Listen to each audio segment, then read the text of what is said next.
Good afternoon, everyone. Welcome to House Transportation. We'll call the meeting to order.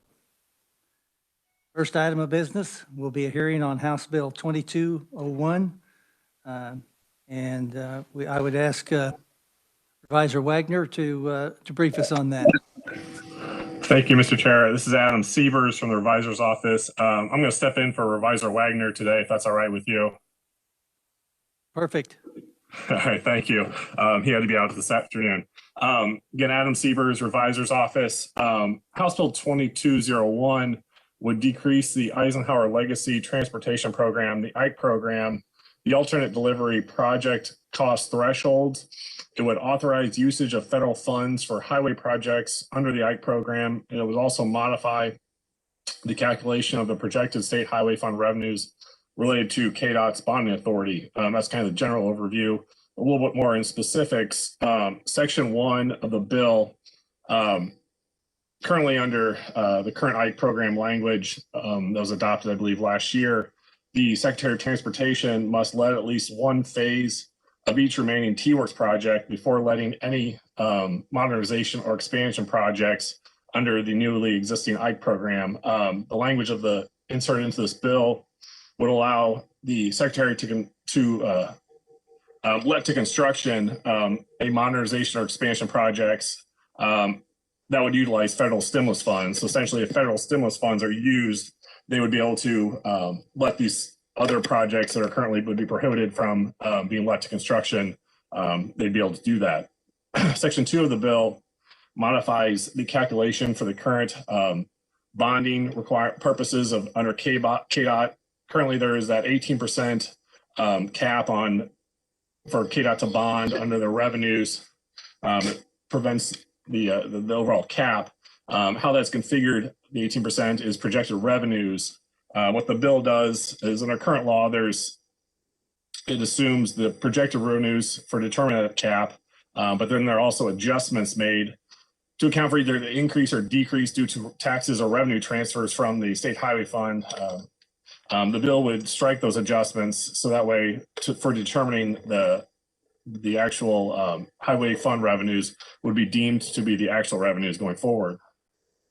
Section 3 of the bill would modify what Section 2 and 3 kind of go together. Section 3 modifies the types of bonds that are factored in when determining whether or not the bonds exceed the 18% cap rate, and the issuance of refunding bonds.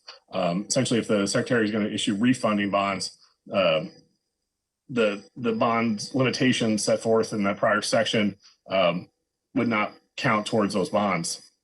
Section 4 of the bill lowers the threshold for the Secretary to construct alternative delivery projects under the IKE program. There's currently a dollar threshold of $100 million.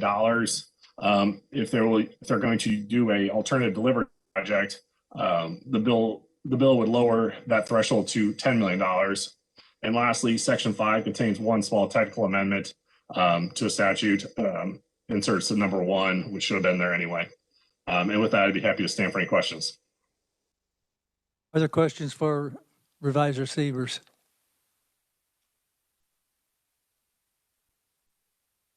Seeing none, thank you. We'll now go to our proponents. First proponent I have listed is Secretary Lorenz, Kansas Department of Transportation. Welcome to the committee.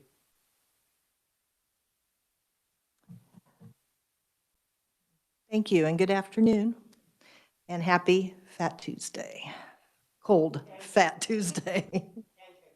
Pancake Day.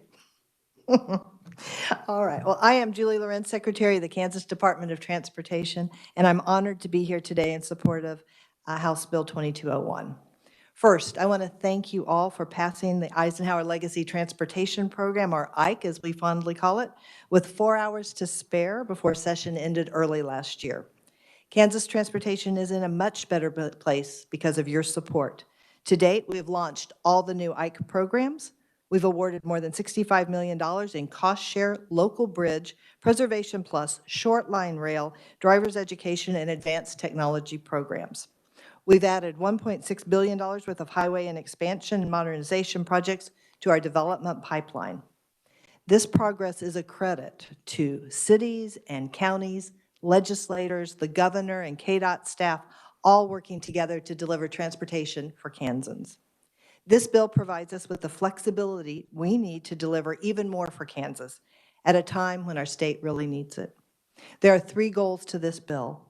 First, a lower threshold per project on use for alternative delivery. Second, an opportunity to better position Kansas for potential federal stimulus funds by suspending the T-Works project requirement if it's needed, and a technical clarification on the 18% debt cap calculation. First, alternative delivery. So currently, a minimum of $100 million threshold has been set for any project to use alternative delivery. If a project doesn't cost at least $100 million, alternative delivery isn't allowed. Several stakeholders have expressed concern that this excludes some Kansas contractors. This bill would lower the project value threshold to $10 million. We support this because it will allow us to better deliver projects faster for Kansans. And to be clear, as always, alternative delivery is not possible, nor is it a good idea for all projects. This would only be applied where viable. The next goal of this bill gives us more opportunity to capture potential federal stimulus funds by removing a restriction. The Ike legislation requires that at least one phase of all delayed T-Works projects be let to construction before any new Ike project. I'm proud to report that thanks to the hard work of the KDOT staff, a phase of all T-Works projects will be underway by the end of this year. This remains true regardless of whether this bill passes or not. What we're asking for is that the requirement that no Ike projects can be let before all T-Works projects are underway is to be removed from the legislation as a narrow exception, okay? This would only apply to projects that could be funded through stimulus dollars. So if we're not eligible for stimulus dollars, we're not gonna try to do Ike projects in front of T-Works projects. T-Works projects stay at the front of the line. It's just if there's an opportunity and we're required to use those dollars sooner. So it's a narrow exception. Okay. There aren't many options for projects that could even be let before T-Works, but because we don't know whether transportation stimulus funds will be made available, nor do we know what those eligibility requirements might be, we're seeking flexibility so we can position Kansas to receive as much funding as possible. Simply, we don't want Kansas to lose federal investment dollars that could accelerate our economic recovery because of a self-imposed scheduling issue. And finally, this bill provides clarification on our 18% debt cap requirement. The proposal really is a technical cleanup to make the calculation consistent with the rating agency's test. The proposal would allow the 18% debt cap to be calculated using gross revenue into the state highway fund instead of the current calculation, which is based on net revenue after transfers out to the state general fund. Taken together, this bill strengthens the goals of Ike by providing more flexibility to us so we can improve safety for travelers, create jobs, and generate economic growth sooner for Kansans. Thank you for the opportunity to testify in support of House Bill 2201, and I'm happy to stand for any questions. Are there questions? Representative Helgerson.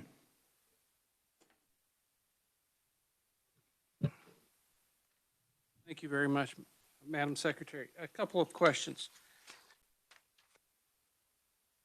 Can you explain a little bit more alternative delivery and what that means?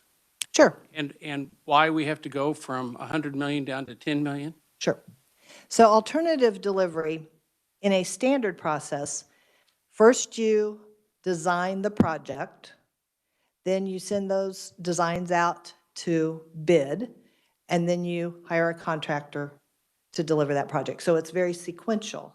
When you do design build or an alternative delivery process, what you do is you get the contractor and the engineer to work together, and instead of being sequential, it's sort of more, it lags more closely. So you get the design started a little bit, you start building, you keep designing, you keep building, you make changes in the field so you can deliver the project faster. So essentially you're sort of like hiring the engineer and the contractor sort of at the same time as a team, as opposed to 2 separate steps. And you save time both in the procurement side, but also you're designing and building not in absolute parallel, but there's less lag. We have to have a competitive bid process. Oh, yeah, there is upfront. So there's a competitive bid process. Upfront. Rehire, and how, if they're working through the issue, the design, how do we make sure that that we go do the lowest bid? So in the procurement, there are various procurement approaches. So what you can't, and then we'll get back to, because you also asked about the threshold, why you go from 100 million down to 10 million, all right? So in the competitive process, you can do it one of two ways. You can look for low bid, or you can look for most value. So you might say, I have $100 million to fix a road from here to here, and you would put that out on the street, teams would form, and they'd say, for $100 million, one team would say, we can fix it from here to here. The other team may say, hey, we have a different approach and we can fix it from here to here. And so you, for the same dollar, you might get more scope. Or you might say, we need to fix this problem, and one team will come in and say, yep, to fix that project, it'll cost $80 million, and the other team would say, yep, to fix that project, it's $100 million. So you're bidding out the project instead of bidding out the engineering piece and then the construction piece. So, but I want to be clear, you decide up front what's most important. Sometimes you factor time in and you say, and this is particularly important in urbanized areas. This team may say, we can fix it from here to here for $100 million, and it will take us 2 years. The next team may see, we can fix it from here to here for $100 million, and we can fix it in 12 months. So sometimes time is a factor, a selection factor as well. Okay. There's also the part that it may be talking apples to oranges and not necessarily the same specs. Because if one's deciding to expand the project for the same dollars. That's why it's important up front to set your criteria and be very clear about what you value in your outcome. Second question, depth cap calculation you said is a technical change. In the calculation. If it's a technical change, why is it just being brought up now when we've been doing this and had that cap on for the last X number of years? Yeah, and I'll have Lindsay help me, I think for 12 years. The bond agencies don't change the way they rate us. We're just trying to get it cleaned up. And why now? I can't speak to the first 10 years. I can simply speak to, it was brought to my attention, so I'm bringing it to your attention.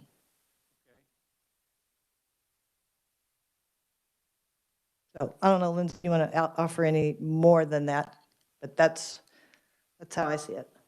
I can't speak to the first 10. Mr. Chair, Lindsay Douglas, Deputy Secretary at KDOT. When we spoke with our bond counsel, they brought up this issue and talked about the inconsistency with the rating agencies and how our statutory test is different from the rating agency test. And we thought because we were going to pursue a couple of other cleanups that we would include it in this cleanup bill as well. Do we have new bond counsel? We do not. It's the same. When T-Works passed, the 18% debt cap was consistent.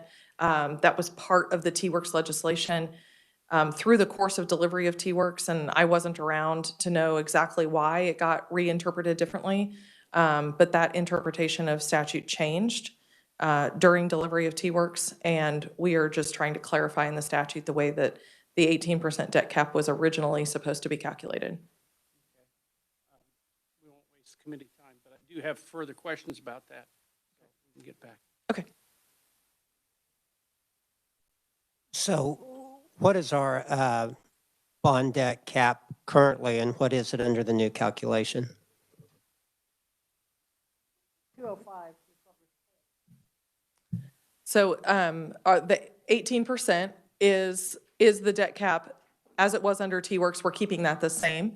The difference is we're going from a gross calculation. So our debt service payment cannot exceed 18% of the total revenue received into the state highway fund. That's what we want to change it to. Right now, the way it's calculated is it's 18% of the net revenue in the state highway fund. So after transfers, that 18% is calculated. Right, I'm saying what percentage are we at now? Oh. As far as a percentage, you know, like are Yes. we at 16%, and under the new calculation it goes to 15.5%, or? We're at 8, I think we're right at 18% or 17% right now.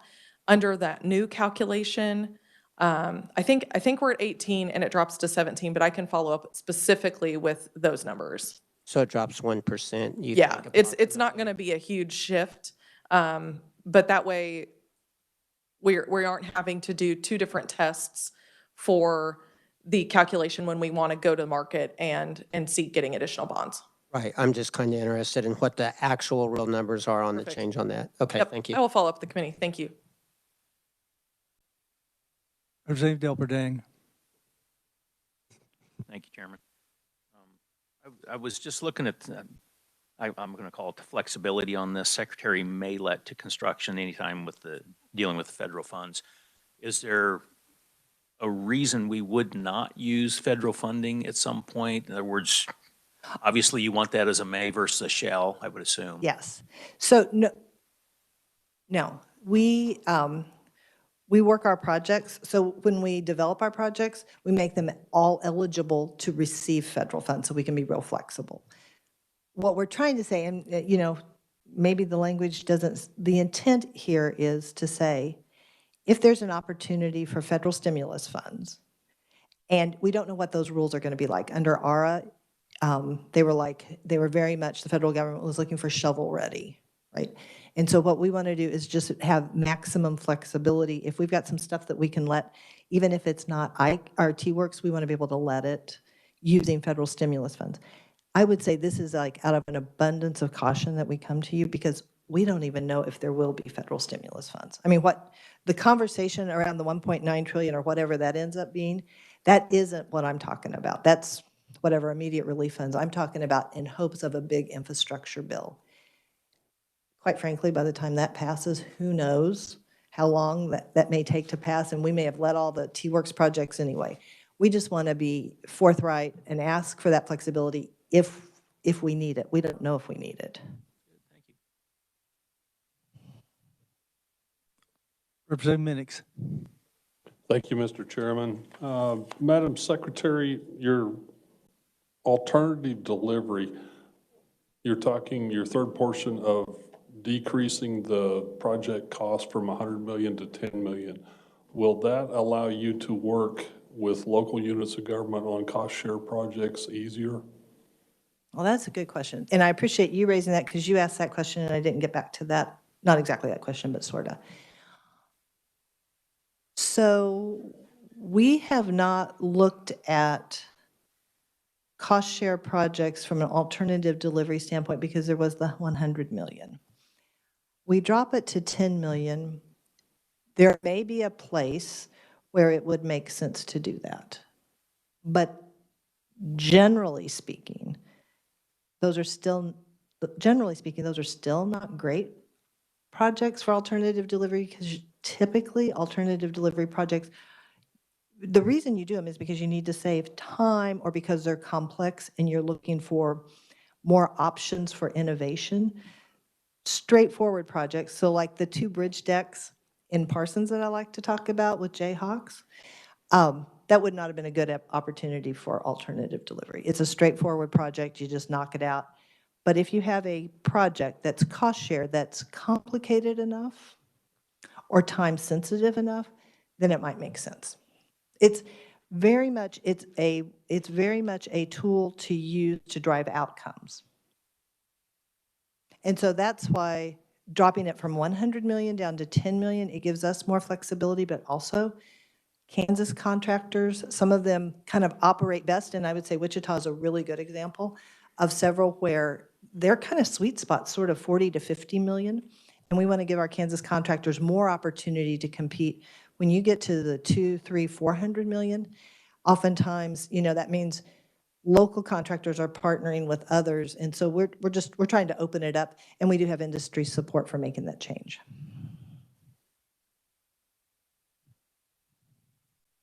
Are there further questions? Representative Proctor. Thank you, Mr. Chairman, and thank you, Madam Secretary, for coming today and testifying. I want to go back to this that first change here that the previous representative was talking about with federal funds. Sure. I think what I heard you say, and I want to understand, that's why I'm asking, I think what I heard you say is that This clause would allow you to move off of the list of T-Works projects left to be done or the list of projects in the new program. Is that? I appreciate the question, so I can clarify it again sincerely. So this is out of an abundance of caution. We have every intention of letting one phase of every T-Works project by the end of this calendar year. That's our top priority. We made that commitment to the legislature. If we get federal stimulus funds, and I'm making this up, okay? And they say, hey, for whatever reason, this patch of money has to go to bridges, and they can be, and those bridges need to be new bridges, and that would be, because that would be then an expansion. I'm not saying we would do it, I'm just like making up something. Under the current legislation, we would have to say, no, thank you, federal money. We're not going to build any new bridges because we have to finish these T-Works projects. What this legislation does is it says, all right, KDOT, if you can go get some federal stimulus money, and if there's a requirement that you jump the line, so to speak, on T-Works, you can do that only for that piece of money, that new federal stimulus money that we didn't contemplate back in March of 2020. So it's a minor, narrow exception so that we can take advantage of federal funds if they're even available. If there aren't those kinds of stipulations, or if there isn't federal money, it doesn't change anything about how we're going to do our work. No, our commitment is to finish up those. We are like, you can ask them back in Eisenhower. I am all the time like, can we get those done? Can we get those done? A, they're a commitment to Kansans, and B, we can't do anything else till we get those done. So we're working really hard on it. Any further questions for the secretary? Making sure I don't have any on WebEx wanting to talk. I don't see any hands up. Madam Secretary, thank you very much. Thank you. Next, I would call Michael White, Kansas Contractors Association. Welcome to the committee, Mr. White. Thank you, Mr. Chairman, members of the committee. I am Michael White, Executive Director of the Kansas Contractors Association, and it's my privilege to be here today to talk to you a little bit about this bill. But first, let me say from the Board of Directors and from my membership, I want to echo what Secretary Lorenz said in thanking all of you for the passage of the Ike plan. It was a monumental piece of legislation. It took a lot of negotiation, and it has, I will tell you, contractors, the whole industry in the state of Kansas, we're working hard. Our people are working. We're getting people back to work, and it's a great thing, and it's a credit to all of you. And really, I see this bill as a cleanup, really a trailer bill to that legislation we passed last year. As the Secretary mentioned, we were talking and negotiating clear to the end, and really, it's not surprising to me that we needed to fix a couple of these because these were things that we were talking about clear to the end. One of them being alternative delivery and one of them on the federal stimulus. The federal stimulus language, really, I think the intent of what we were trying to negotiate was this language. We obviously knew that the T-Works projects were a priority of this legislature, rightfully so. It's a priority for the administration and for KDOT and for all of us. Even as contractors, we'd like to see the T-Works plan finished. Those were commitments everyone made, and we want to see those done. It was our intent last year to have language that said if there was federal stimulus money come in, that we could do some projects with those dollars if there was a requirement, if we could use them. It really makes no sense not to get that money in the economy when we could. So that was really, I think, always the intent. It just didn't get quite drafted that way. And really, the discussions around the federal stimulus came very late in the process because we were all dealing with what was coming with COVID, trying to get the bill done. And so this really is cleanup language to what I believe the intent was of those negotiations last year. When it comes to alternative delivery, again, just in terms of negotiating last year, which I will tell you, the KCA has historically been opposed to alternative delivery. We negotiated a compromise in the T-Works bill. We negotiated a compromise in the Ike bill. And I think we've taken steps forward to introduce more alternative delivery in the state of Kansas with KDOT funding. And I believe, as we went through these negotiations, the 100 million was really, I think we all thought at the time it would be the large mega projects that we would use alternative delivery for. I've done some research and looked at some things, and a lot of states have a limit on alternative delivery. They have a project limit, but it's much closer to the 10 million than it is 100. 100 is a large number. We're seeing more and more projects. Turner Diagonal that was just finished was, what, a $25 or so million project. So, and we know the federal government's using more and more of this when we use their dollars. So it makes sense to lower this. There's a balance here with my membership. I've got contractors who like to see it a little smaller. I have contractors who like to see it a little higher than this. And really this 10 million to me is a sweet spot that we've kind of determined is the right approach at this point. So we're supportive of this bill. I will tell you, when it comes to alternative delivery, I'm going to ask you not to amend.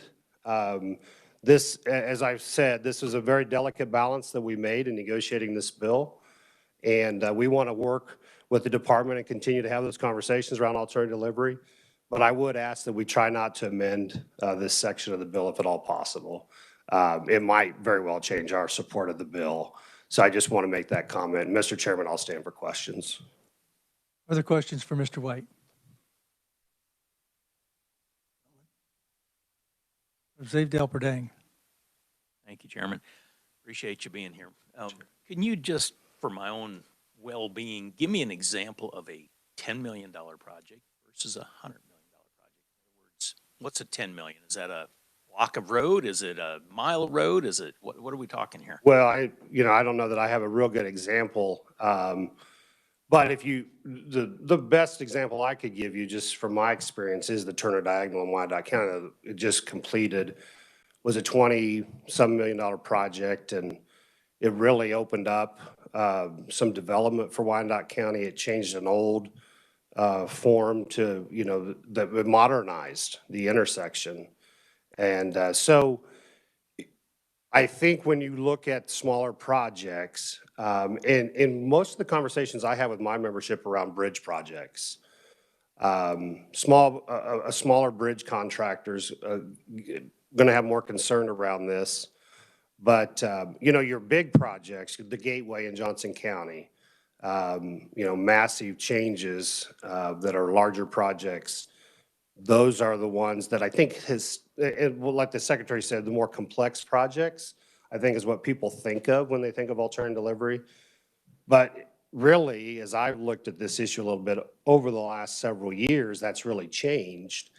And it's not always the size of the project that matters, it's the complexity. Some of it's traffic flow. Turner Diagonal was one that needed to be done much quicker. Again, the federal government's requiring some of this. So there's a lot of different factors now than just the huge complexity of a project when it comes to alternative delivery. And I will remind you, in the IKE program, preservation type projects, so overlays or things like that, they cannot be used. They're really not good candidates necessarily for alternative delivery, but we specifically put that in the legislation that they couldn't be. So that was, we put some parameters around alternative delivery that work for the contracting world in trying to give KDOT the flexibility they need. Any further questions? Seeing none, thank you. Next, we have remote testimony by Brett Lekowski. Welcome to the committee. Thank you very much, Mr. Chairman and members of the House Transportation Committee. My name is Brett Lekowski, and I'm Principal and Senior Vice President at Trans Systems Corporation. We are a consulting engineering firm.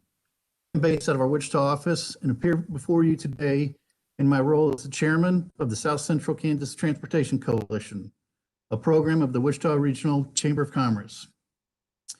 I want to also thank you for passing the IKE program last year. This is a great economic driver for the state.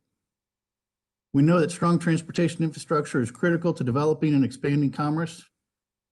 And with that, the Wichita Chamber has formed the South Central Transportation Coalition.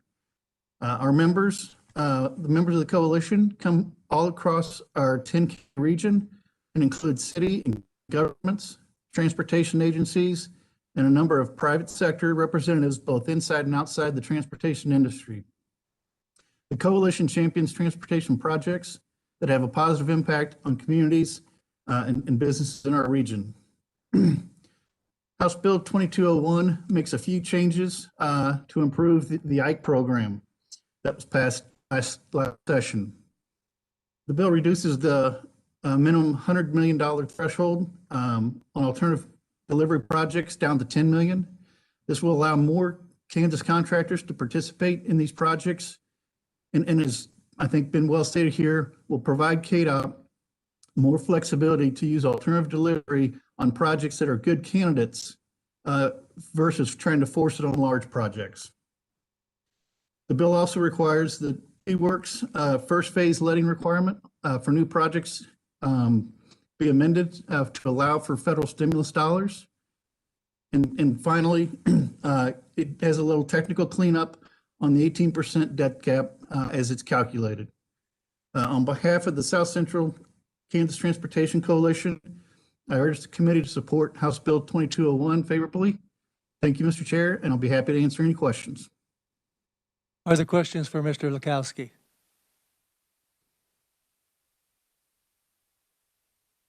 I don't see any. Thank you very much for participating today. We appreciate it. Thank you. Does anyone else wish to speak as a proponent? Seeing none, I would bring the committee's attention to written testimony from Jason Watkins of the Wichita Chamber, Wendy Stark, Kansas League of Municipalities, and Whitney Dameron on behalf of the Kansas Good Roads, Inc. I have no opponents listed. Does anyone wish to speak as an opponent? No one listed as neutral. Does anyone wish to speak as a neutral? See none, we'll close the hearing on House Bill 2201, and we'll open the hearing on House Bill 2296. Supervisor Siebers, will you brief us on that, please? Sure. Thank you, Mr. Chairman. Bill 2296 will permit the Secretary of Transportation to contract the Kansas Turnpike Authority, the KTA, to enforce toll payments and also permit the Secretary to support public transit or other transportation improvements along a toll project corridor. Currently, under Kansas statute, the Secretary cannot use toll revenues for expenses that are not related to the toll project or a turnpike project where the toll is collected. The bill, House Bill 2296, would remove this restriction and instead provide that the Secretary may use toll revenues to support public transit or other transportation improvements along the corridor where the toll project or turnpike project would be constructed. Additionally, new language was inserted into Kansas statute clarifying that the Secretary is allowed to contract with the KTA to set, collect, and enforce the non-payment of tolls for a toll project. Lastly, the bill states that the Secretary may exempt public transit vehicles from being charged tolls when using these toll lanes of any project constructed by the Kansas Department of Transportation. And with that, I'd be happy to stand for any questions. Other questions for the reviser?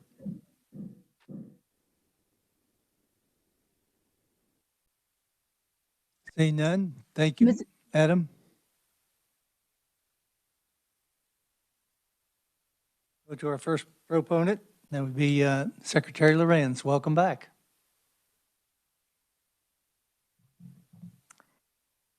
Thank you. I'm Julie Lorenz, Secretary of the Kansas Department of Transportation. Thank you for allowing me to testify in support of House Bill 2296. My testimony is included in your packet, and I want to provide some highlights of my testimony and some additional context for my remarks. I often point to the expanded tolling legislation that was approved in 2019 as a great example of the legislative process working exactly like it was intended. We started with a good bill, and we listened to stakeholders, and then we worked collaboratively with legislators and added checks and balances to make for better legislation. That's exactly what we're going to do again as we work through the learning curve on the managed lane study KDOT has undertaken at the request of Overland Park for US 69. As a quick reminder, the legislation approved in 2019 provides KDOT the authority to develop new toll projects on new lanes only, not on any existing state highway lanes. We're requesting changes for 3 key reasons. First and foremost, we want Kansans to have more choices and flexibility to meet their transportation needs. As we met with more than 2,000 Kansans in every region of our state to seek input for the IKE program, the need for more flexibility was made loud and clear in communities, large and small. This bill gives communities who choose to implement toll lanes options for investing that toll revenue in that same corridor after their initial financial commitment has been met. After talking with stakeholders, KDOT is open to narrowing the language to specifically allow communities to use the revenues on transportation improvements such as technology, access points, and interchanges to address congestion and improve traffic flow on that same corridor. With the projected decline in federal and state gas tax revenues due to electric vehicles, we really need to find new ways to pay for our infrastructure at the state and local level. And the flexibility to potentially fund new improvements and manage congestion provided in this bill is a great first step. The second reason, addressing congestion is where the real long-term savings to the state and community can be significant, and thus our suggestions to refine the bill are focused on congestion management. And I'd like to clarify here, I'm talking about adding a managed lane, not just adding any lane. Managed lanes are a way to optimize travel flow and let users choose whether they'd rather save time or money. For example, if we add a managed lane on US 69 in Johnson County to alleviate congestion, the new lane would serve as an express lane, which travelers must pay a toll to use. The existing 2 lanes remain free. Users get to decide how they want to travel. If they're in a hurry, they can consider paying the toll to beat traffic. If cost is a concern, then they can stick to the traditional lanes, which are free. The price of using the express lane will vary depending on the traffic flow. So for example, during rush hour, they may be more expensive. The current price will always be posted on the message board so users know the cost before they get in that lane. And while this is new to Kansas, managed lanes have been used successfully in other states to manage congestion. Thus, by allowing the community to decide whether to continue the toll even after the cost share commitment has been paid, a free flow option for users, for citizens, can be protected, and the state and community won't have to continue building those expensive lanes after outer lanes. The third reason, the managed lane study in partnership with Overland Park is highlighting some practical implications of this legislation and have revealed where additional clarity is needed. In terms of transit, we'd like to work with concerned stakeholders to bring forward a narrower version than the one that's in front of you today. We've learned from other states that special pricing for transit can encourage ridership on popular corridors to reduce congestion. We'd also like to add an option by which communities could allow emergency and response vehicles to use the express lane for free. And finally, this bill would give the Secretary of Transportation authority to contract with KTA for tolling. It gives explicit written authority on toll collection for these new projects. While it was always contemplated when the original bill was passed that KDOT and KTA would partner, we're adding this clarification in statute for future projects. So in addition to the amendment that's attached to my testimony, we'll work with stakeholders to bring forward a revised amendment to address the concerns that have been raised. So to sum all this up, these modifications will add clarity to the existing toll legislation and, more importantly, give communities more flexibility to meet the transportation needs of Kansans now and in the future. So thank you for the opportunity to testify in support of House Bill 2296, and I'm happy to stand for any questions. Other questions for Secretary Lorenz? Mr. Chairman, Representative Ballard. Yes, go ahead, please. All right, when you talk about, thank you, Mr. Chairman. Secretary, when you talk about managed lanes, okay, they'll be clearly marked. Is that what I understand? Very clearly marked. So there will be signage in advance. And you know, like how the message boards will say things like, you know, accident ahead, you know, far in advance so you can manage the way you're driving. Same sort of concept. So it's 7:30 in the morning and it would say, I'm making up a number, 55 cents. So that you can make a decision if you want to get in that lane or not at 55 cents. Now at 3 in the afternoon, it might say 5 cents. This is really capitalism at play because it's a supply and demand sort of thing. We want to give the people who choose to get in that outer, and I'm saying outer lane. I don't know that we have a particular configuration in terms of design figured out, but conceptually in that outer lane, we want to keep that free flowing. So we're going to charge a little more when it's busy so that we can keep it moving. And then when it's not so busy, it will cost less because we still want to try to collect as much revenue as we can in that outer lane. So clearly you will know what the cost is. Yes. All right. Now this is not meant to be funny, but will it be like K-tag, or in New York or New Jersey or Chicago, you go by the lane and you throw the money into this little area? I appreciate that question. There are Okay. no fishnets in this scenario. It is all K-tag. Absolutely. And I'm glad, and I need to be careful because I'll just start talking. So I will just say this. It will be, because this is US 69 is the first place we're taking a look at this. So it's not connected to a current tollway, right? So we will have a communications effort, and if you will, even a marketing effort so that folks can understand, buy a K-tag or get a K-tag and you receive better pricing than if you don't have a K-tag. So there's a whole system in place here of outreach that needs to go on, both in terms of communication, but also like how to get a K-tag and use a K-tag and why that's a good thing. So absolutely. I don't think that is a funny question. This will be very modern. Thank you. All right. Now, I don't know. I've had my K-tag for so long, I can't remember. Is there a cost to initially get a K-tag or not? I don't think. It's free today. It's free today. Okay. Now, when you say free, negotiate. So I would say this, we will work out pricing with the KTA. We want to encourage people to use K-tags. So I think they're free, right, Steve? They're free. Everyone around in the back of me is saying they're free. okay. I had mine so long. I thought it was free, but I wasn't sure. But when you said today, it sounds like maybe it won't be tomorrow. No, it's not on special today. It's like always. Okay. All righty. That's fine. Thank you, Mr. Chairman. Thank you, Secretary. Thank you. Representative Francis. Okay, so can I kind of say the way I think you told me so that you can tell me where I got it wrong? Okay. Sure. So one of the things that we had on the tolling, we said that tolling could be used as part of the community's local cost share. Yes. And what we're saying is that when we've determined what that relationship is going to be between the state and the local government, then the tolling after we've recouped that cost can be used for other improvements up and down that area. Yes, precisely. That corridor. Is there anything in here that allows us to keep a portion of those proceeds for future maintenance on this section that we built? No. Well, let me be clearer about that.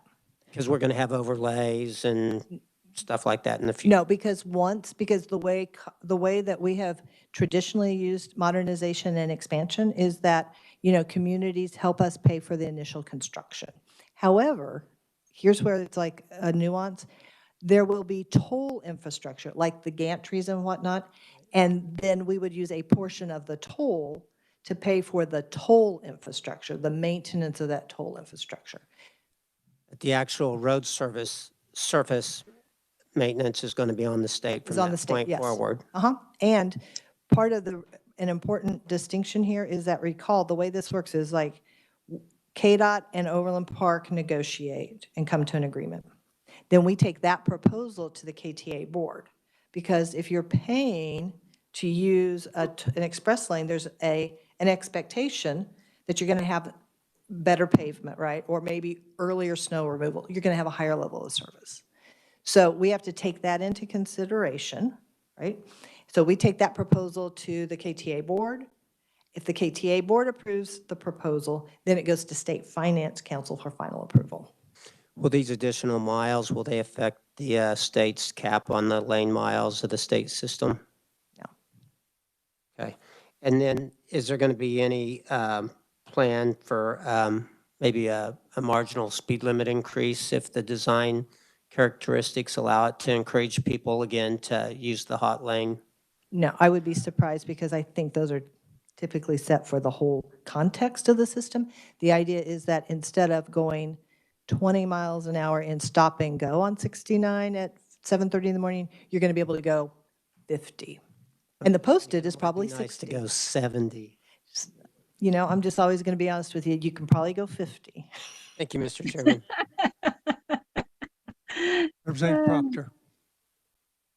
Thank you, Mr. Chairman. A couple questions, if I could. First, does you started your testimony talking about the fact that right now the statute requires that you're expanding capacity to in order to establish new tolls. Does this proposed bill do anything to relax that? Like if you're replacing capacity instead of? No, this does not touch the requirement that this has to be new capacity. Okay, thank you. And then my other question is really just an informational question for me. What percentage of the toll that we collect goes to maintenance and upkeep and general administration of the KTA and the toll system? And what percentage actually makes it into our roads? Well, okay, so I can answer. So the toll system is separate and apart from the state system. So if the question is like what that percentage is at KTA, I'd have to ask Steve to answer that, or we can get back to you on that. What I'm asking is like, how much of the toll does the state actually see for use in building roads? Currently or under this scenario? Either one. So currently none, because they are separate systems. Under this scenario, what you would see is a portion of the toll could be used for maintenance of the toll infrastructure, but the purpose of currently the purpose is to allow Overland Park, because this is very, very, very clearly, we're not pushing this on Overland Park. We are trying to provide communities an option or another way to raise local match. So they could choose to use express toll. They might say, no, we're going to raise property taxes. No, we want to raise sales tax. So this is another way for them to raise their local match. I fully see it as the state's responsibility to provide good maintenance. Representative Helgerson.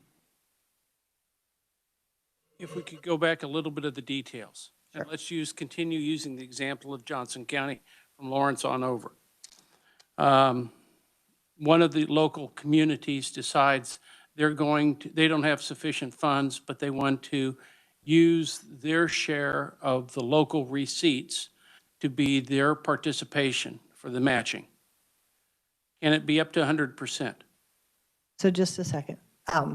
If the cost is X and they're supposed to put in 10%, and they're using the tolling that is coming from that to use as their 10% match, can they use the full amount? So first of all, currently we're only looking at 69, not anything on K10. Okay, but what I would say is they can use the vast majority of it. Off the top of the toll, we're going to have to take a little bit to pay KTA for toll collection costs. Okay, so some of that comes right off the top. And then a little bit for sort of this maintenance of the toll infrastructure, right? And then the rest of that is essentially Overland Park's contribution to Their match. their match. Okay.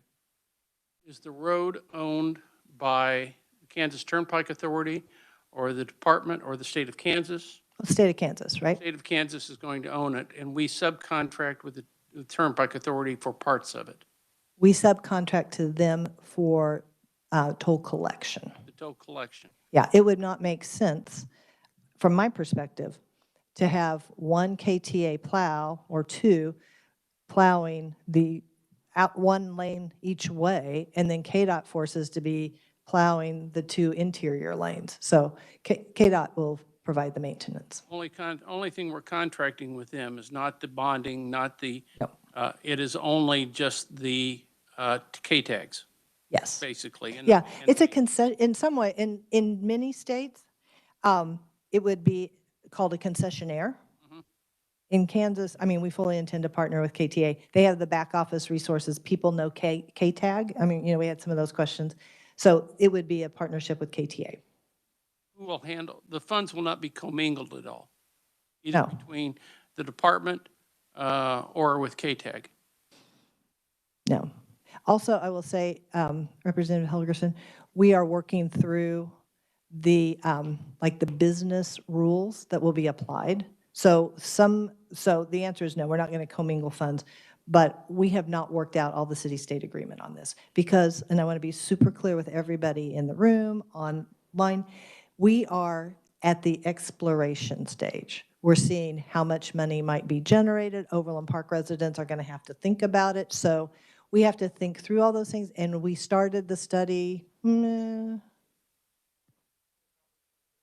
like January, public outreach in January, but recognizing that we think we're already seeing where some tweaks could improve the language, we wanted to come to you all as now. Colorado jumps out right away, and Denver that uses extensively. Other communities, Oklahoma, Texas, et cetera.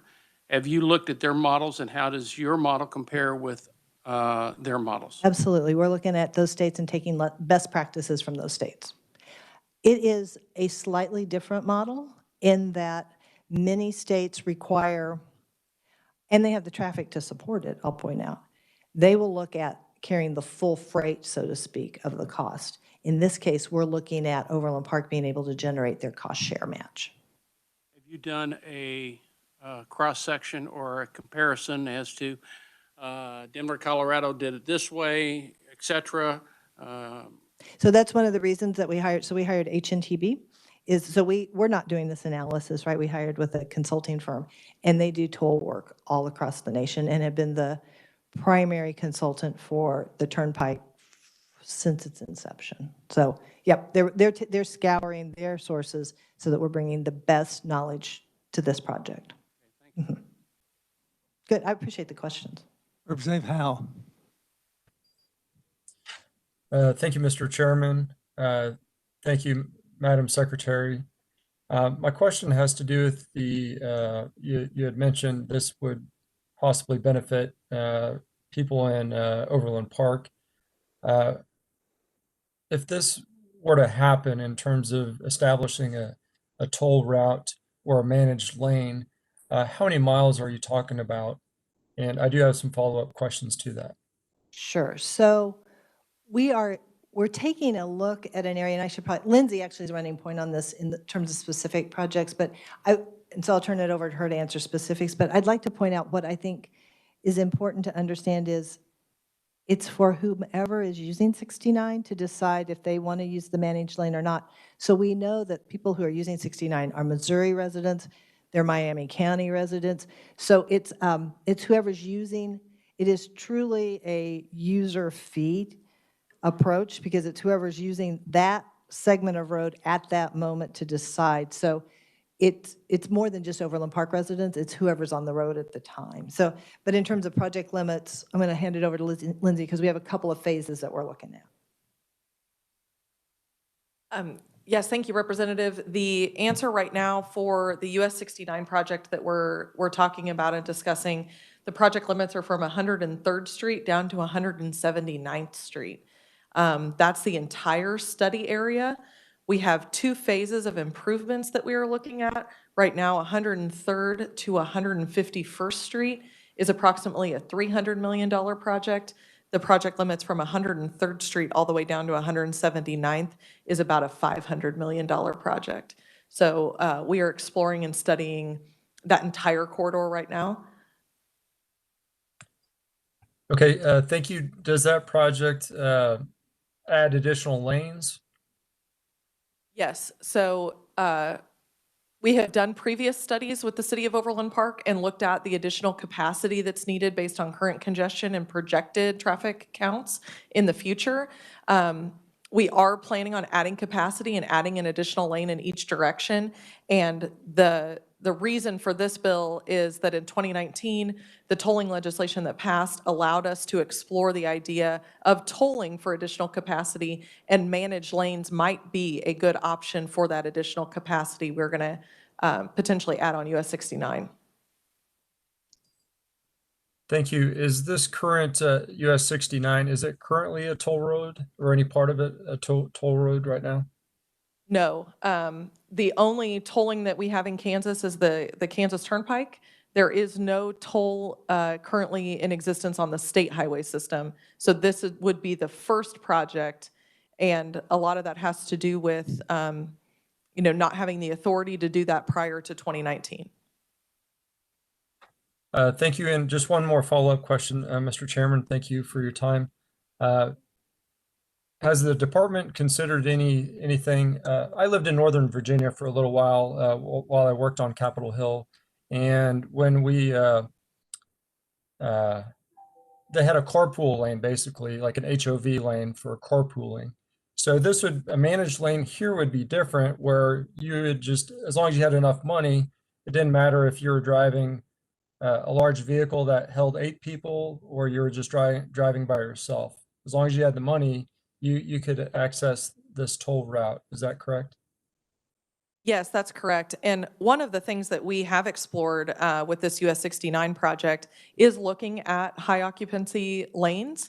What we've seen across the country, and the reason that we aren't doing a managed lane from a occupancy number of people in the vehicle and occupancy level, is because many states that have built those high occupancy lanes aren't seeing those accessed as often as they would like to help offset the congestion, and they're actually converting those lanes to express lanes or managed lanes using a toll as that tool. So we have looked at that and explored that option, and it's just not as effective as what was once hoped.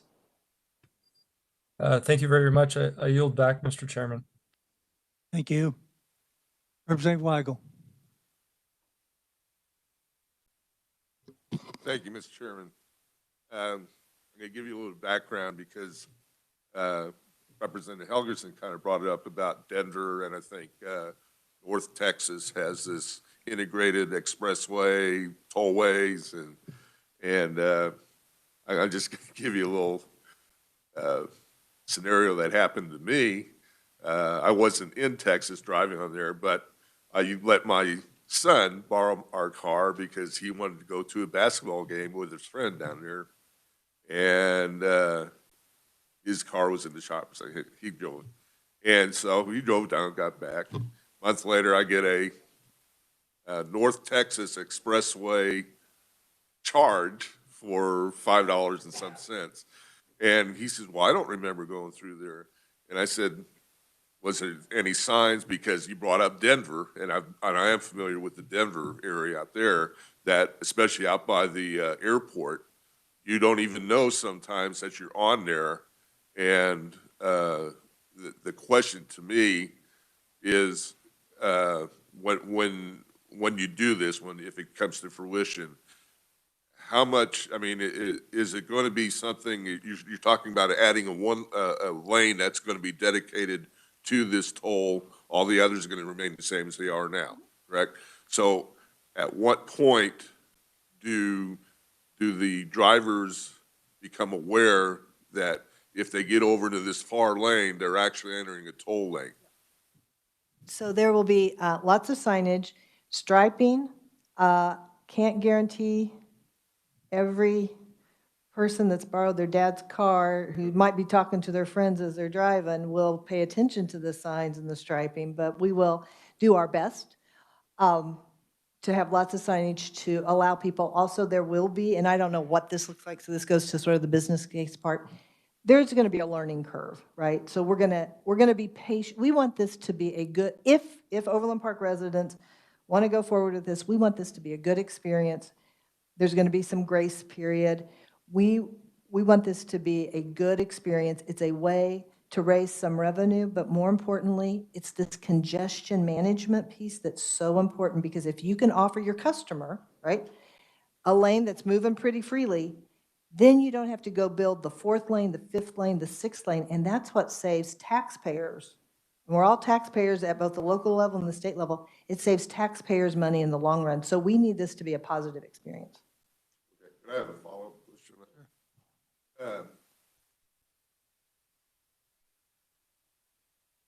Between Nashville and Knoxville, Tennessee, you get into the, outside the metropolitan area, whether you're going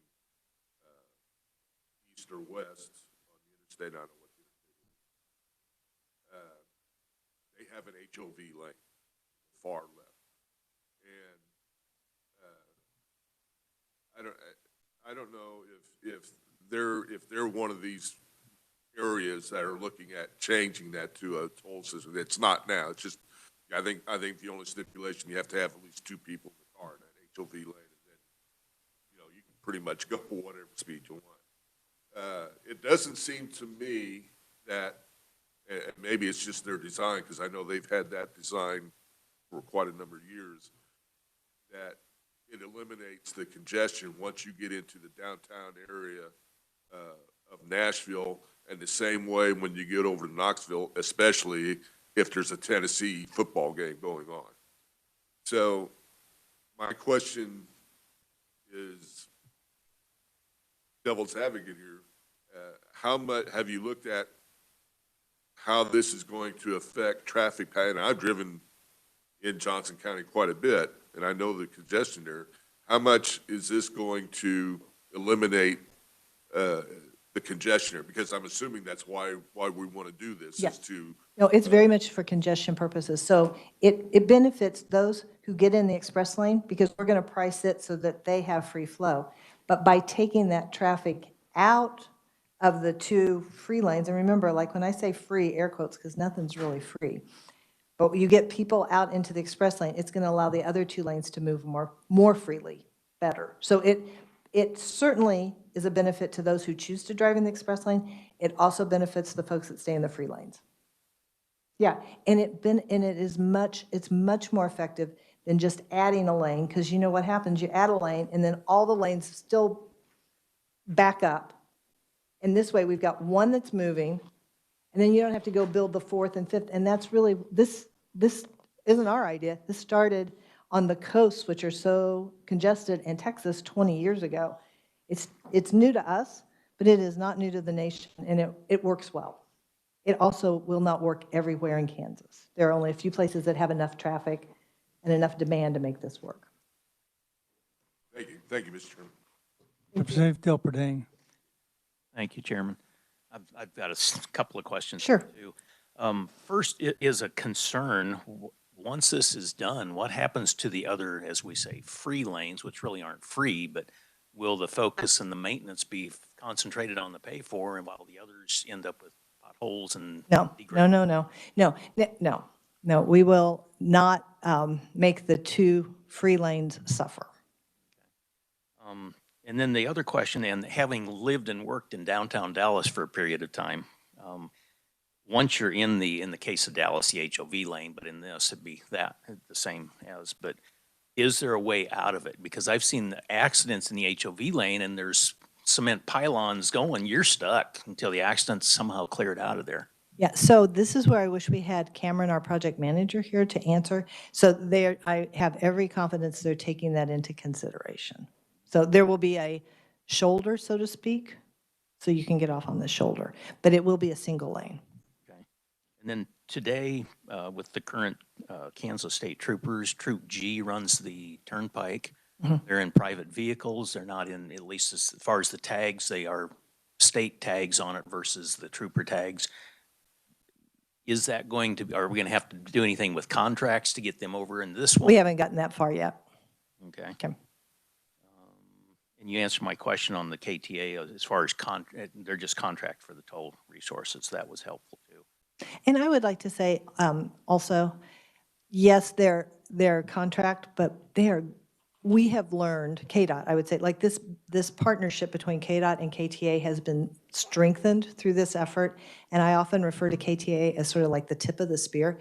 They bring some of the private sector opportunities that KDOT's learning from. So I would say it's a really good partnership. So I don't want to at all say like they're just going to be contract, because I really look at them as part and parcel of the partnership. And then as far as the toll, will it be strictly through K-tag type, or will it, like in Denver, the airport, they take a snapshot? Yeah, we'll offer both, Right. right? So there'll be no like throwing the quarter in the fish net. It'll be either you have a K-tag or it'll be electronic tolling with billing afterwards. Yeah. 'Cause I've been out in the Denver area before driving a company car that was assigned to me. Well, the bill didn't come back to me. It made its way around this multinational company and finally back to me. I called them to get it rendered. I need a copy of the receipt for it to pay the bill. First question was, is this your car? Well, no, click. They would not deal with me. So there was no way for me to get a receipt to even pay the dang bill. So there's just kind of a learning process. Yeah, yeah. Rachel Bell runs customer service for KTA, does a fantastic job. So, Thank you. sure. Questions? See none? Thank you very much. Thank you. Committee, I'd like you to notice there's written testimony and support by Joshua Powers, Business Liaison for Johnson County Government. Does anyone else wish to speak as a proponent? Seeing none, as an opponent, I have listed Mr. Tom Whitaker, Executive Director of the Kansas Motor Carriers Association. Welcome to the committee. Thank you, Mr. Chairman. I am Tom Whitaker, Executive Director of the Kansas Motor Carriers, and I appear here in opposition to a portion of this bill. I want to be clear from the beginning, we support KDOT contracting with KTA. There's no reason to reinvent the wheel to collect tolls in Kansas, and they're experts at that and good partners with the trucking industry. But I want to give a little history lesson here today, back to 2019. The Joint Legislative Transportation Vision Task Force recommended that tolls be part of KDOT's toolbox to take care of a new comprehensive transportation plan. Ike was the result of that conversation. In testimony before the House Appropriations Committee, we testified that for tolls, there are several items we would like included in the law. One was to prohibit tolls on existing highways. Two, all vehicles that operate on a toll project pay a toll. Tolls for a specific project must be used explicitly on that project. And one little side note, all toll revenue currently collected by KTA stay on what is currently the KTA and not be diverted. And then we also supported a look-see by the State Finance Council or the Legislature before any new toll projects were allowed. What we have before you today is a bill that allows contracting. It allows diversion of funds from the tolls to public transit, and it allows public transit vehicles to operate without paying to operate in this dedicated lane.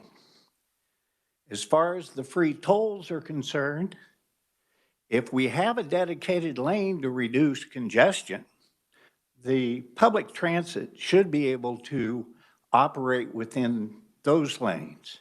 Currently, they can operate on the shoulders of that highway in Johnson County. The other thing is that not only would the free operation on the K69 project be allowed, under this bill, it would be allowed on any turnpike project constructed by KDOT, and we oppose that. Mr. Chairman, if you would amend out the public transit section of this bill, we would wholeheartedly support passage of 2296. In some states, toll is a four-letter word to my industry. Don't make Kansas one of those states. Amend the bill to eliminate toll diversion. Thank you, Mr. Chairman. I'd be happy to respond to questions. Other questions for Mr. Whitaker?